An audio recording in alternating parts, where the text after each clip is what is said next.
Good morning, boys and girls. Today we are going to start sifting through ideas for stories. Authors get a lot of ideas for fiction stories from moments in their own life, and that's what we're going to write about today. We're going to make a list. So, this is sort of a brainstorming tool um, for you to make a list of things that have maybe have happened to you that made you feel a certain way that um, you could put in your story. So, for instance, one of my moments could be my granddaughter Audrey. Audrey runs to me every single time she sees me, and she is so happy every single time she sees me. You'd think that we were long lost friends, and I see her almost every week, if not more than once a week, because she lives here in town. But this is what I hear: Grandma! And then, unless she's in a parking lot, she comes running to me like we're long lost friends. The feeling that it gives me is such joy that I could write about it all day long. But it's not really the makings for a story by itself. But if I wanted to write about a really happy scene, I would think about how I felt when that happened, even if it wasn't a scene with a child running to me. Okay? So that's one thing that could go on my list. Now these are just brainstorming topics. These aren't our story topics. These are just sort of our ideas. We're gonna probably choose from one of them down the road, but these are just our ideas. So another one, and this is a little bit more of a story. This one is a snowball fight that happened when I was a kid. So I'm going to have to backtrack and tell you a couple of things. My brothers are a lot older than me, like by 11 and 12 years. And um,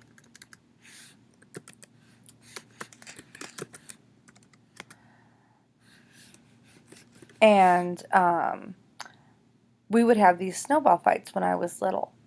And so this is how it would typically go. It would be, Chris, go outside and make all your snowballs and hide them in the yard, and then we'll come outside.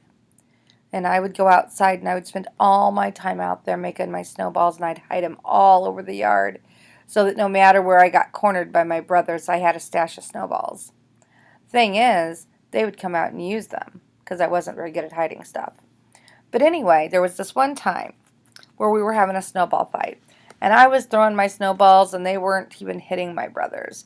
I was not a very good snowball thrower. Anyway, this one particular day, we were outside, my brother and we were in the front yard, and I had hidden snowballs, and they had been sitting for a little while because he wasn't very quick at coming out. You know what happens when snowballs kind of get hard, right? They kind of freeze and they're much harder. Well, I didn't know that because I was 6. So I picked up one of my snowballs and I hurled it at him, and it hit him right smack dab between the eyes, right on his glasses. And he came running after me like there was nothing that was going to stop him. I was scared, but I was also very happy that I hit him in the face because I'd never done that before. Well, in the process of this chase, there was a big hill in the front yard, and I slipped, and down the hill I went. Snow went up my pants, down my pants, up my back. I was snowy, inside and out, all over the place, and horribly embarrassed. But I got my brother between the eyes with the snowball. I don't think we've ever had a snowball fight since, he and I. Anyhow, he didn't get hurt and his glasses didn't get broken, so all was okay in the end. But that particular memory, if I wanted to write about a snowball fight, I'd write about that kind of snowball fight. I would write about a snowball fight where there was a 1 in a million chance of it happening, and it happened, and how that made that person feel.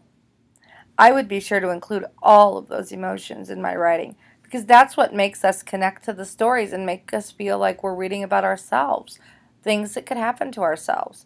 So your job today is to create a list in Google Classroom.